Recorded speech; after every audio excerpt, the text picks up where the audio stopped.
And when it comes to people, there are only 2 or 3 very simple, basic motivations. I want to be able to do a job that gives me respect. It pays for my basic livelihood and it gives me something on top of that. बहुत simple equation है. Is loyalty still a factor? It's still a premium when it comes to building teams and building companies? Honestly, I don't even know if people were staying with organizations because of loyalty earlier. I think a lot of people were staying with organizations because they didn't know any better and they didn't have a choice. Performance, loyalty, or a better potential person? What should be rewarded most? If you statistically and if you look at all the studies that have been done, any organization that succeeds is able to do so when it's a meritocracy, which means that you reward people on the basis of their merit and not on the basis of their loyalty.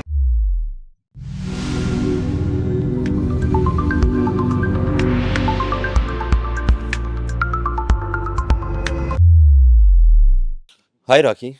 Welcome to the People Engine podcast. Let me tell you, I'm sure it's going to be a wonderful conversation with you today.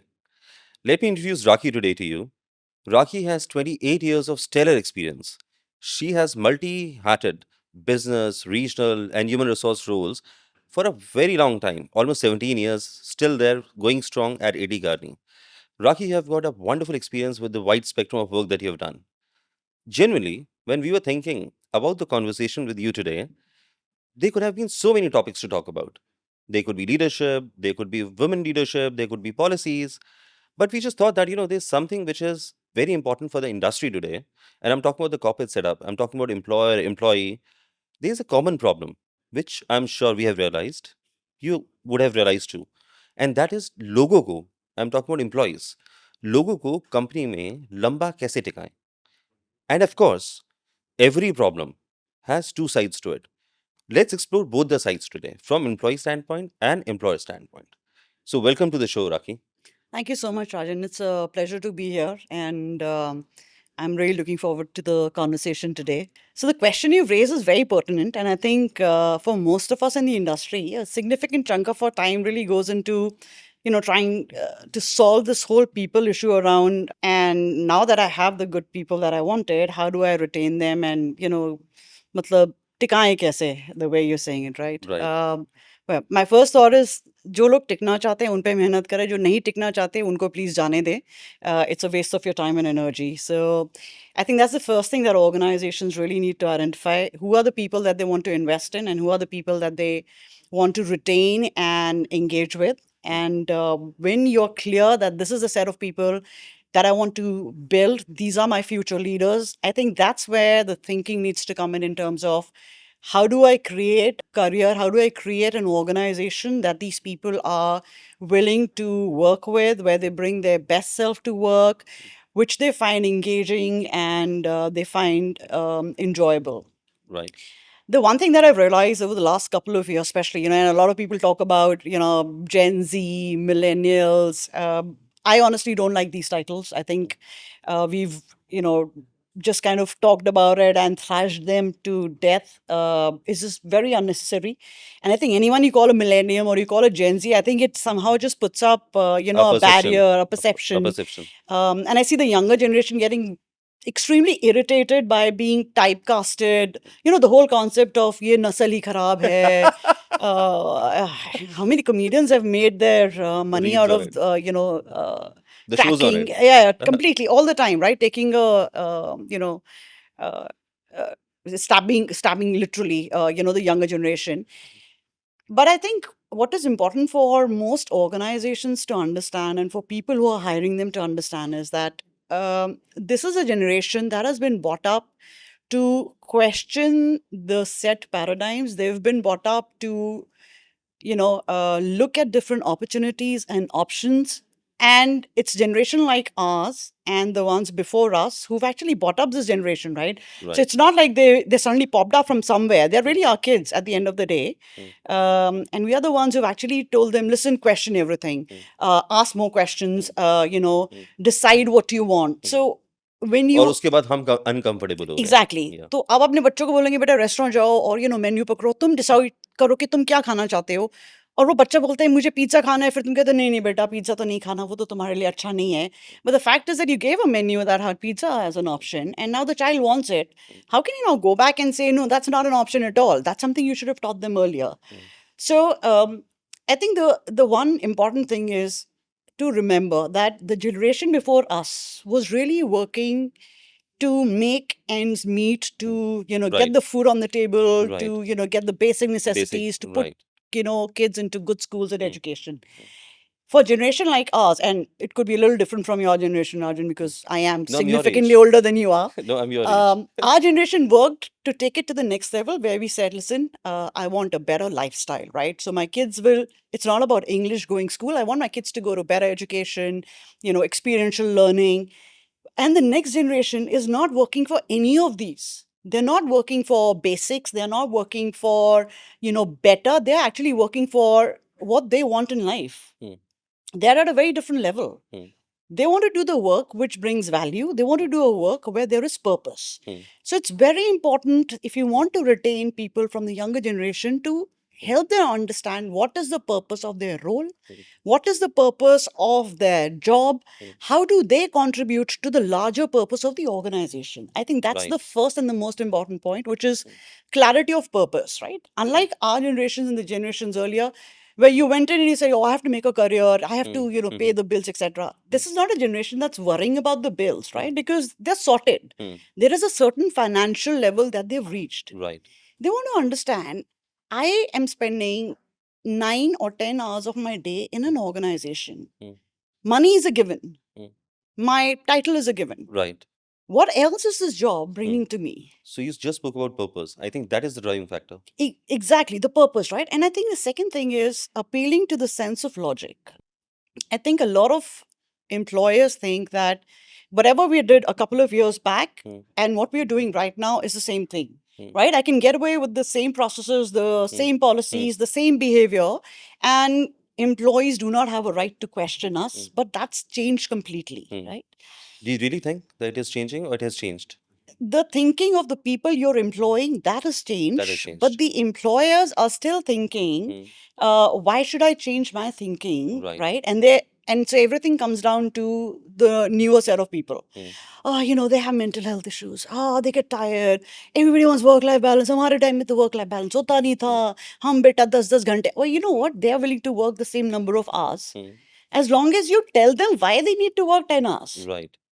So you have to earn Mm, your right to be respected. mm, And that's the difference. mm, So any organization that realizes mm, that if I explain the purpose of the role of the opportunity, mm, if I'm able to have a very clear communication in terms of, listen, we need you to work X number of hours because this is how it impacts the end output. mm. This is a generation that's willing to go the extra mile. They are the Right. ones who are willing to put in extra hours. Mm, They will go out of the way. mm, They are the ones who are going to have a personal life and a passion. They want to contribute to the society. mm, All we have to do mm. is open our ears and listen to what they're asking for. And just remember, one brush does not paint everything, right? Right. So, same thing for everyone is not going to work anymore. I think purpose driven is something which is the key word, which I'll take from this. And the other thing is कि employer change नहीं हो रहा, but employee change हो गया है, and due to which employer has a reservation कि यार 50 साल से धंधा कर रहे हैं, ये हमारा वे है, इसने आज तक हमें प्रॉफिट दिया है, कल भी प्रॉफिट देगा. What we are saying and advocating is change should be in tandem. Both the parties should change. Organization should also be swift and adaptable, and employees should definitely be there. This is what we are saying, right? So the first question which I'm going to bring to you is, when it comes to a starting person, a person who's just joining a workforce and joining any organization, what kind of companies, what should they do to become, when it comes to being the best workplace companies or organization, and how does really it impact the decision from the employee's perspective? So what I'm saying is, for someone who's joining the workforce, Hmm. that person who's just on the crisp was joining, Hmm. what should companies do when it comes to better their workplaces or adapt their workplaces according to the new generations coming in? I think one of the key things that organizations need to do is, first is look inwards. Hmm. Okay. A lot of conversation is around what others need to do, what the employee needs to do. I think the first step is to really look inward and say, what do I need to change in my systems, my processes, in my culture to make sure that I'm coming across to the younger generation as being attractive, growth oriented, people focused organization. So I think the first step is for leadership in an organization to really see internally, what do I need to change? What do I need to continue and strengthen? And what are some things that I need to completely take out and throw away? Right. So it's almost like an internal audit that organizations need to do, Right. which does not mean that everything needs to be changed or all processes will have to be changed. No, it just means that you're conscious that there are areas that you are accountable for as an organization when you're trying to attract people, and you need to bring about some changes before people come and join your organization. Once you've done your first level of check, your first internal runs in terms of what do I need to change, then you put together programs and processes that can stand the test of time, Right. right?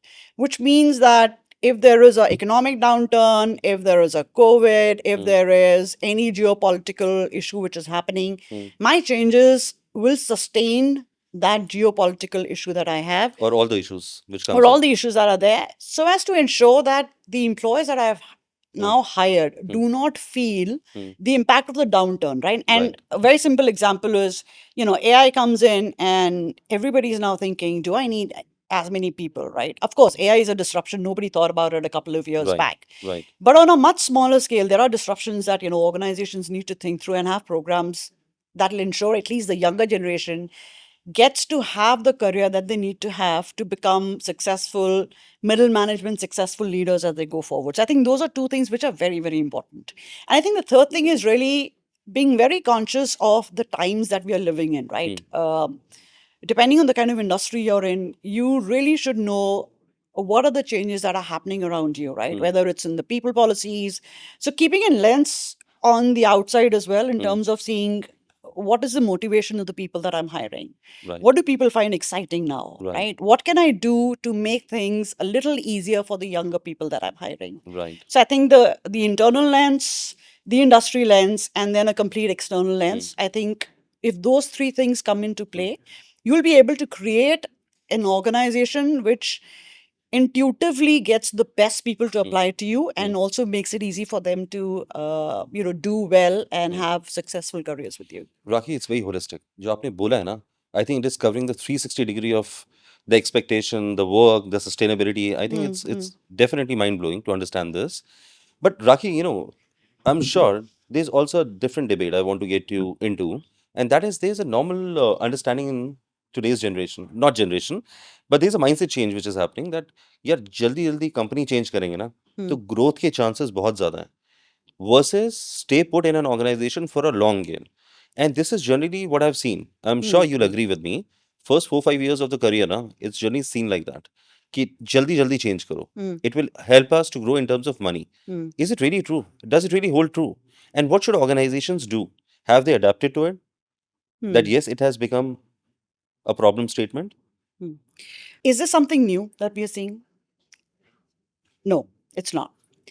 To be very honest, this is not a phenomena which is Just come new up. or it's just happened or we've seen it only in the last 4 or 5 years. I can talk about all the time back and, 28, 30 years back. It was exactly the same phenomena that we were seeing. Okay. That in the first 2 to 3 years of an employee's life cycle, the possibility and probability of jumping is the highest, right? And the reason is, one, you're not sure which is the right organization that I want to join, right? You join an organization because of brand. Sometimes you're joining because of the money. Sometimes you have a different, you have a misconception about the kind of role which is there, right? This is not new. Okay. That's something which I want to Maybe- qualify upfront. Maybe the quantum and the volume is so Yes. high. The quantum has gone up. There is a lot more awareness and a lot more talk about what is really happening, right? But it's Okay. not new, right? Now, having said that, I think because the quantum is higher and because there is a lot more conversation that is happening around, people moving, the reality is if people are jumping, we also need to understand why are people jumping, right? Like one of the points you said is because, पैसा ज़्यादा मिल रहा है, right? Right. Today's time and date, जहाँ पे आपका rate of inflation साल दर साल बढ़ता जा रहा है, कॉस्ट ऑफ लिविंग बढ़ रही है आपकी, Correct. 1500 एक्सपेंसेस हैं, You cannot hold it against the Hmm. employee कि वो 2 साल में नौकरी छोड़ के क्यों जा रहा है क्योंकि उसको कहीं और ज़्यादा पैसा मिल रहा है. Hmm. They have a right to do that. Hmm. Now, it is incumbent on you as an employer Hmm. to make sure, one, they're adequately paid for the role for which you've hired them, Right. and your organization is actually adding additional value, Hmm. right? Which is over and above the Which money is part over of and it. above the money, Okay. right? Now, you cannot expect somebody who's out of a fresh, business school or, fresh out of an undergraduate college Hmm. to have such a, large self-actualization thinking. पैसा मेरे लिए ज़रूरी नहीं है, मेरे को growth मिल रही है, मैं तो यहाँ से मतलब ये बहुत ही संत महात्मा वाली फिलॉसफी है ना, मतलब क्या, what are we talking about, या? Right. Right. If somebody is getting another role, उसको पैसा ज़्यादा मिल रहा है यार, उसके बिल पे होने हैं ना, Hmm. at the end of the day. Hmm. So what do you do? That's the reality. Let's Hmm. accept it, right? Once you know the reality, you can address it. Hmm. Most organizations don't want to accept the reality. They want to Hmm. sit there and say, "मेरी company तो मतलब we are the best in Best. class. Ah. We went to this, whatever survey. हमको तो best award मिला. हमसे तो better कोई है ही नहीं. दुनिया बोल रही नहीं सर, नहीं है आपकी attrition ना 25% से ना 40% आ गया. आप कह रहे नहीं यार, we are very good. When you do not first identify that there is a problem, Hmm. if you've not identified what the problem is, you cannot solve for it. Hmm. I think we are still at a stage where organizations are sitting there and reeling under the pressure of disruptions, right?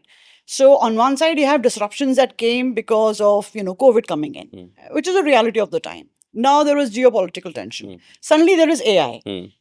There are certain things that as an organization I cannot solve, right? I can only become better at By better planning. overcoming. I can plan better. Right. The one thing which has not changed in this entire equation is that every organization at the end of the day is about people. It is run by people. You could be the best product company, you could be the best tech company, you could be consultants, manufacturing. We are all in the business of people at the end of the day. Right. Right? And when it comes to people, there are only 2 or 3 very simple, basic motivations. I want to be able to do a job that gives me respect. It pays for my basic livelihood, and it gives me something on top of that. बहुत simple equation है. वो मतलब कोई तीसरा aspect नहीं है इसमें. But we need to understand that if the organizations give me the right growth, there is a clarity. Listen, you're going to move from this level to the next level in X number of years. These are the criteria on the basis of which I'm going to Right. evaluate you. When you go to this level, this is the salary that you will make. It'll take Right. you X number of years to get to the end of the ladder. And here's what I will take care of your family, your insurances. You know what? I'm going to put a crèche together. If you're a new mom, you can get your kid over here. You know what? I'll give you flexibility because you want to go and have a personal life as well. It's really very simple. These are very basic things that the companies do. But most of them are still fighting back and saying, why should I do anything extra? I'm giving money. Right. But, well, maybe it worked about 20 years back or 30 years back. It doesn't work right now. It's so easy to make money these days, right? I mean, It is so, for sure. so I've heard, right? I mean, like No, Instagram loads of and money. Loads of money. Not in Insta gaming and stuff. I'm beginning to think now that because of this attrition, कि लोग छोड़ के चले जाते हैं ना, it is not on people, it is on the companies. As simple as that. Because they are the decision maker, they are the policy makers, they are the ones who are paying you, they are the ones into business, they are the ones who have lots of people to plan for the future. So I think yes, I think to some extent I totally understand this. But tell me something, is loyalty still a factor? It's still a premium when it comes to building teams and building companies? Loyalty is only with a handful of people that you can trust and rely on? Yeah, honestly, I don't even know if people were staying with organizations because of loyalty earlier. I think a lot of people were staying with organizations because they didn't know any better and they didn't have a choice. So right you are. Yeah. Genuinely right you are. Nothing out of yeah. the door for them. Yeah, it wasn't like, our parents were saying, I love this job. ये मतलब मुझे यही जीना और मरना है, right? I mean, it was really about, but where am I going to go and find another job which is better than this? All of us have heard our parents say that, right? Now, after so many years, who will employ me, blah, blah, right? The fear of what next, the inavailability of opportunities, right? And a lack of confidence in your own personal ability, right? Zero risk taking. I think a lot of firms thought, oh, that's loyalty. I don't think that's loyalty. Loyalty is saying, you know what, you pay me peanuts, but there is a greater sense of purpose. I still want to continue. I want to build this team, which you see in a lot of startup companies. where people are sticking around because they're like, you know what? You're not paying me the best moolah right now, but you know what? I think I'm working and building something, Right. something that I'm going to look back after 10 or 15 years and say, Hmm. I'm so proud of what I did. I contributed, I created something, right? Right. Again, the same thing around Purpose. purpose. It's all about It's all purpose. about purpose, It's all right? about purpose. But I do want to put a little bit of spin, right? I mean, I'm sure a lot of Gen Z who might see this. Firstly, I don't think Gen Z is going to see this video. They won't have the time because this is not like a under 3 minute reel, so it's going to be tough. No, we'll make the reels out of it. But if Mm. we do get some of the Gen Z, I do think there is a little bit of perspective that I want to bring over here. While I'm completely for everything that I was talking about, I think there is also a fundamental shift in thinking that the newer workforce needs to bring in, which I think is also one of the issues, right? So there is one issue which the whole employer has, which we've talked about. Mhm. I think there is also a little bit of hand that the newer generation has in the for lack of a better word, and what people call Mm. lily padding. Sorry, I didn't coin it. I did not. And Uh, what is that? so so lily padding is basically so It's you've okay. You can be honest. Whatever it is. Go ahead. I did not do it. I read it in Times of India. So you please go speak to those guys who coined it, right? So basically, you see frogs, right? So Right. you know what frogs do? The jump. Frogs, yeah, they jump, right? So they jump from one lily pond to the other, right? Like literally. Right. That's how they've coined the Mm. concept. And again, my apologies. I don't quite like it. I think the issue is of expecting too much, Mm. not having the patience to wait Mm. to see how things are going to turn up, Mm. and making decisions which in the long term might not be the best decisions for them. Mm.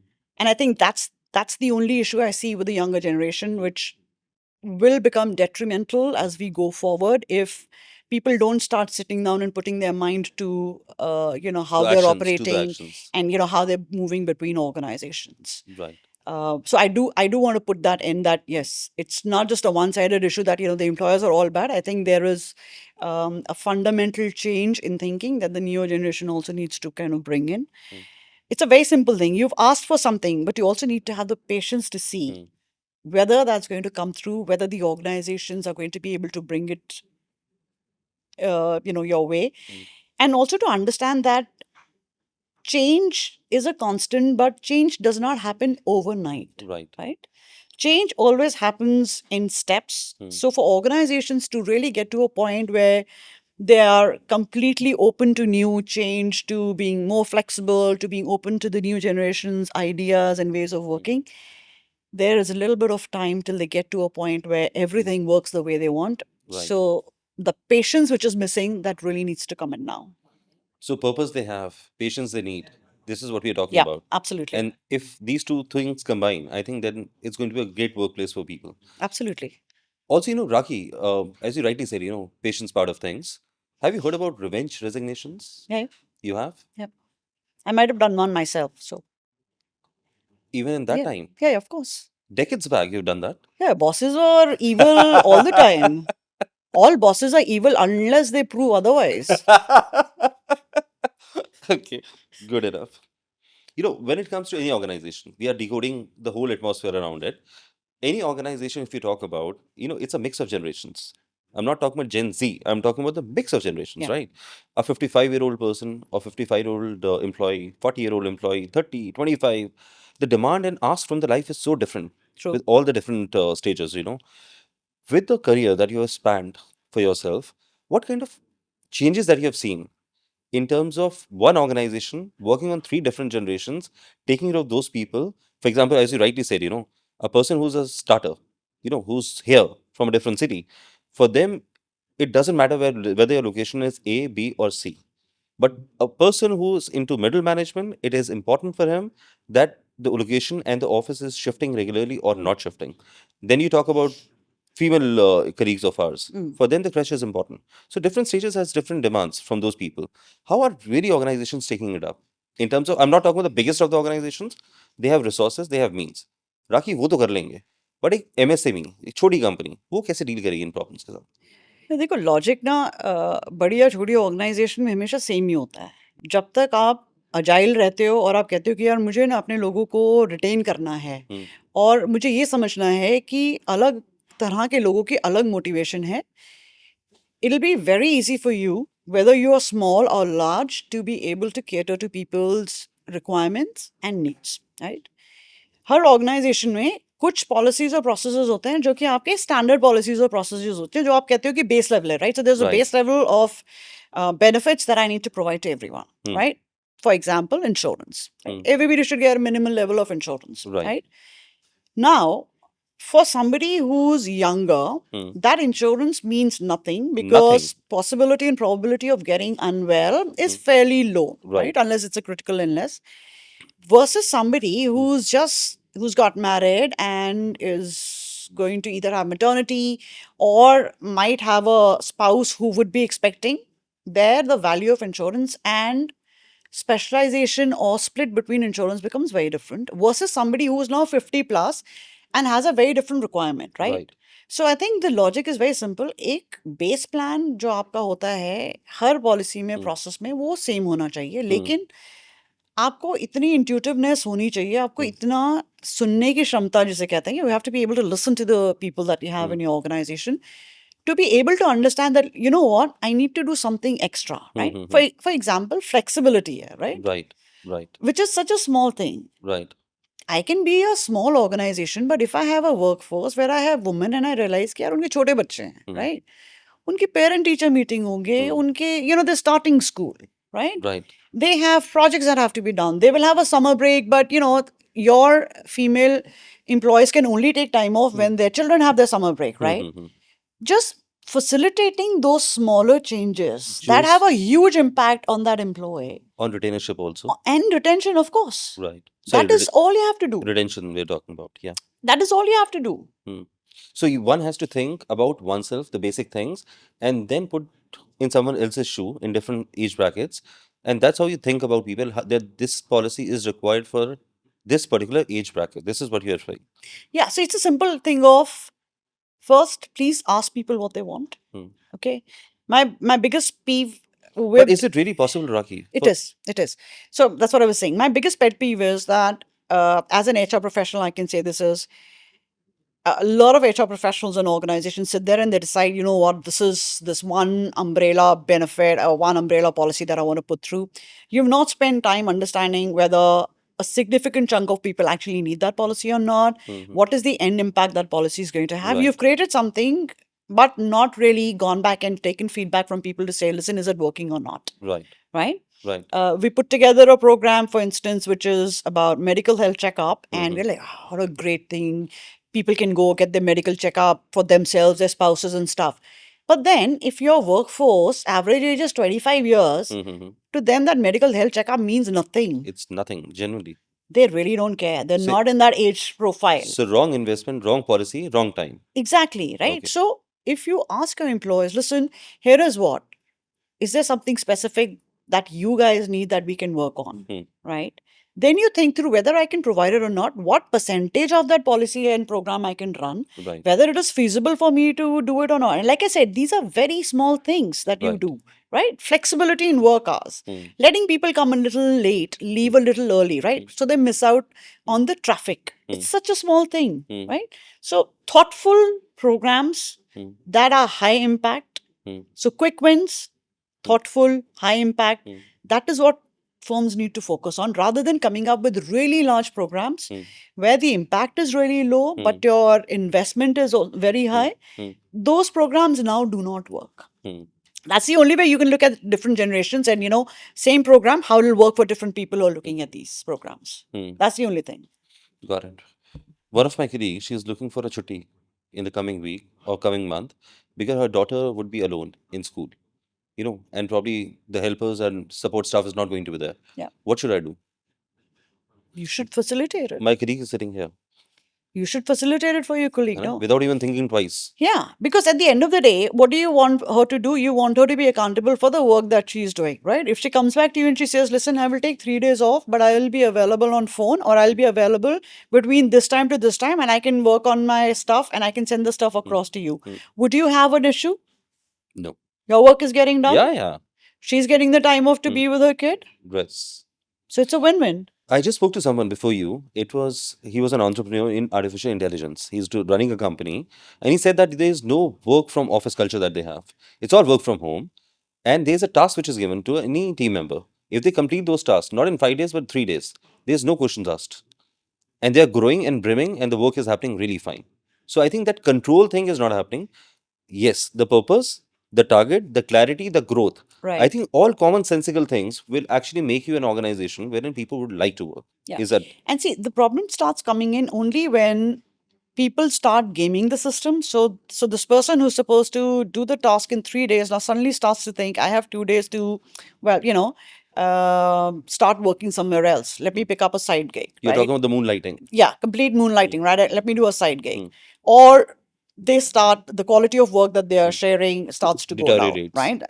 That is where the issue comes in. And that's why you see a lot of organizations say, you know what, we're done with work from, home. from home. Please start coming to the office. So again, there is a little bit of responsibility on both the sides, right? Not just the employer, but the employee also. That if you're getting the flexibility, then you also have to be accountable and responsible to not abuse or misuse that flexibility that has been given No, to I you. understand. I think that's why I said every side, it has two sides, organizational side and also employee side. I agree. So Raki, if you talk about ये जो thought था कि change करना है, छोड़ना है, what kind of data or what kind of points do you notice when it comes to middle management and leadership?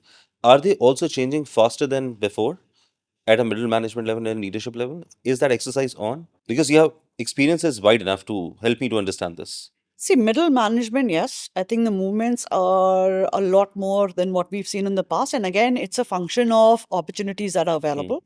I think over the last many years, with the influx of a lot of multinational companies, growth in the whole,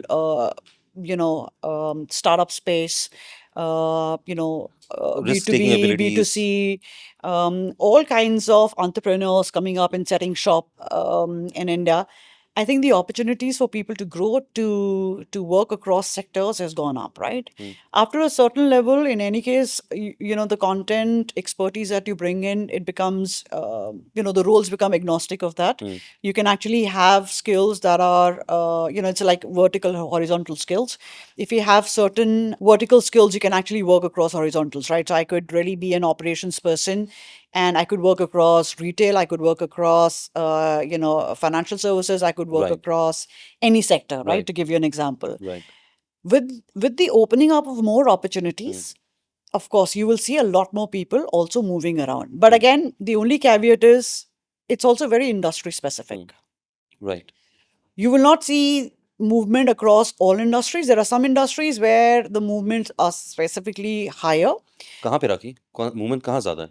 और कहाँ limited है? देखो, traditionally, if you will see, tech industries, ITES, the movement in middle section, the junior section has also been very high, right? Now you see a lot of people moving across the financial services sector also because opportunities बहुत ज़्यादा हैं. Right. नई GCCs खुल रहे हैं, FSs आ रहे हैं, banks Exactly, खुल रहे हैं. right. बहुत बहुत opportunities हैं. So it's an And, interplay of opportunities also, no? It is an interplay of, like I said, right, earlier people were not sticking around with organizations just because, it was a great. It was lack of options. There were organizations that were genuinely great and they were taking care of their employees. I would not say that they Right. weren't. We But have a such lot of examples. people were staying because of the loyalty, Right. because they had nothing better to do. Right.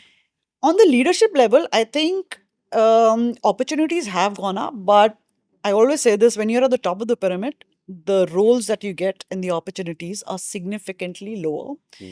Risk is also very, very high. Very high. So, if you were to look at anybody who's in what we call the sandwich, State. yeah, well, state, for a lack of a better word, it's basically a lot of people who would be around my age group, right? Where you are, it's too early for you to retire, but you're too old to really go and reinvent yourself and suddenly start something completely new, right? Hmm. So you're somewhere in the middle, right? Where you're in the top management, but you also know that for you to go higher, there are just very limited number of roles that are available to you around you. There, the movement is fairly low. Right. So lack of opportunities and opportunities to some extent plays a larger degree of role Of course, out there, right? absolutely. So Rocky, we have heard so many policies. For example, DE and I, different policies, better policies. In terms of retention rates, though you've explained it to that extent, but when it comes to retention rates for the organization, is it really impactful in the real sense, or is only a training part of things? कि हमारा posh committees हैं, हमारी insurance policies हैं, all other policies. There are thousands of policies like that, right? सिर्फ वो training manual में रह जाती हैं या उसका real implications होते हैं, better implications? See, the beauty of working with younger set of people is maybe कुछ साल पहले वो लोगों के ये HR मैनुअल हैंडबुक में रहता था, अब सारी पॉलिसीज को सब नए बच्चे आके क्वेश्चन करते हैं, right? Right. So I don't think it's relegated to the books anymore. If there is a benefit that you've offered, I see it more often than not that there's going to be somebody in the batch that you've kind of hired who's going to come and question you on it and say, okay, listen, this is what the other firms are doing. So the accountability to ensuring whatever you've put on the paper is now actionable, is implemented. It's a lot more as compared to the way it used to be earlier, because there are a lot more questions being asked. Because there's a lot of transparency of information, right? I mean, I can just go to Claude AI or ChatGPT and just type saying, what are the best practices in HR, in leave management? What are the best practices? What are the top 5 consulting firms doing in terms of their benefits for women? How do you retain women? It's all there. And comparison is so simple. It's so simple. It's so It's so easy, simple. right? It's not hidden, right? Right. And that's the first point I'd made when we started the conversation, right? Clarity in communication, clarity in what we bring to the table and the value that we add to an employee, it all comes down to that. No lip service, but actually doing, leading by example and actually doing what you're saying you're doing. That's critical. When it comes to organization, I think there's issues like performance.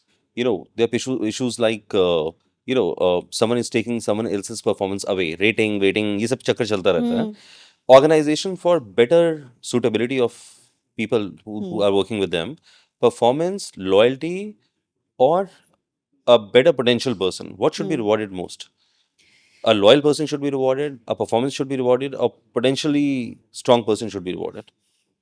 Because कई लोग कहते हैं ना ये बंदा मेरे साथ 10 साल से है, इसको मैं टच नहीं कर सकता, he is there. So it means loyalty is at play. When it comes to performance, मैं इसको नहीं निकाल सकता, he's a wonderful performer. He's got a great potential. What should be rewarded? And what fairness do we mean with this? If you statistically, and if you look at all the studies that have been done across organizations, and sorry, I have to do a psychology 101 over here.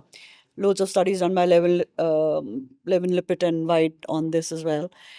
Any organization that succeeds is able to do so when it's a meritocracy, which means that you reward people on the basis of their merit and not on the basis of their loyalty. Right? Because, very simple example, I have somebody who's loyal, but I'm not sure this person will be able to deliver the results, versus somebody who might not be that loyal and might not be a really long runner, but I know for the time that this person is here, he's going to give me 200% results. Right. Who am I going to bet on? Someone who has a potential. Exactly, right. Right. Not even, I wouldn't even say potential. Potential is saying, you know what, this is somebody who has the potential to perform. We are talking about performers. Yeah, I'm saying this is somebody who has actually performed, and there is actual case study of good performance that you can see, right? Evidence of performance, right? That is your meritocracy. So any organization that wants to be successful, to deliver on its result, and also be seen as transparent and giving people the right opportunity to grow, has to be a meritocracy. If you go with loyalty, you are actually going to end up frustrating everyone who's working hard, everyone who's putting that extra amount of time and energy to give you the results. Right. I think, yeah, it's a very clear thing again from you, Raki. And meritocracy should be the name of the game when it comes to organizations. Absolutely. One last question to you, Raki. Though it has been a wonderful conversation, but coming to an end is also a part of the game when it comes to this. What do leaders should do and changes that they should bring along for the organization to run for the next 20 years, 30 years, and 40 years? Though we have covered majorly meritocracy, understanding people, but what extra should be done though so that the company survives So the company survives. Okay. and company grows? See, I'll be very honest. I think a 20, even a 10-year vision right now is a very tough one. All the leaders, right? Because, like I said, right, AI has come in and it's become a game changer, right? I mean, something as simple as Chat GPT was what we were talking about till about a couple of months back. Everybody's now talking Claude AI, right? That's the biggest thing. In today's time and date, I think it's important to understand that agility is very, very critical, and Right. adaptability is even more critical. Mm-hmm. You have to be agile enough to know what's happening in the industry around you. You have to be adaptable to change what needs to be changed in your ways of working, in the way of thinking, how your culture is really set up, how you skill and reskill your people. But most importantly, I think leaders themselves need to understand that the only constant is change. Right. And you have to continue to be relevant for the role that you're in, and you have to be relevant for the industry in which you're operating. Right. Right. So, like I always tell a lot of folks that I mentor and coach, what got you here is not going to get you there. Right. So, you have to understand what will keep you relevant in the times that are changing. And that can only happen when you have an eye on what's happening outside, but you also have an internal lens to know how quickly can I bring about the change.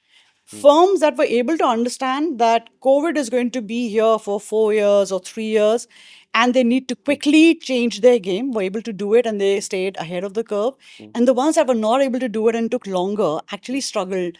Many of them actually shut down. Right.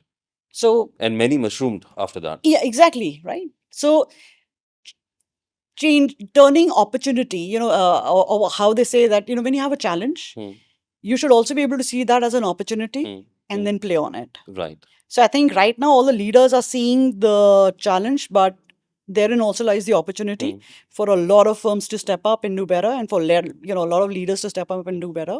So that's how we are right So now. there's a lot of buzzword and the real word about AI in the circles of corporate, right? It's a disturbing factor right now, or is it something that they think that they'll able to deal with? I don't think it's a disturbing factor. I think I see a lot of excitement Is it? around AI. Yeah, absolutely. And only the leaders in the organizations that are excited about it, they are the ones who are going to capitalize on it. Right. Now is not the time to be scared of AI. Now is the time to understand and look at it as a tool that will actually help you get ahead of the game as compared to your competitors. Right. But Raki, thank you so much. It has been a wonderful conversation with you. To summarize it, I think a lot depends on organization, how they structure themselves, how they think, and how they practice the policies and processes that they have developed for the people. And there's a lot of opportunities for people to go in the system. But there's also another side to it. People should stick with the organization. They should find the purpose. They should have the patience, and they should think long term. I think this is what we are talking about. But thank you so much, Raki, for input which has come from you. It's highly valuable for us. Thank Thank you you. so much for having me here. I really enjoyed the conversation. Thank you so much. Thank you. Thank you.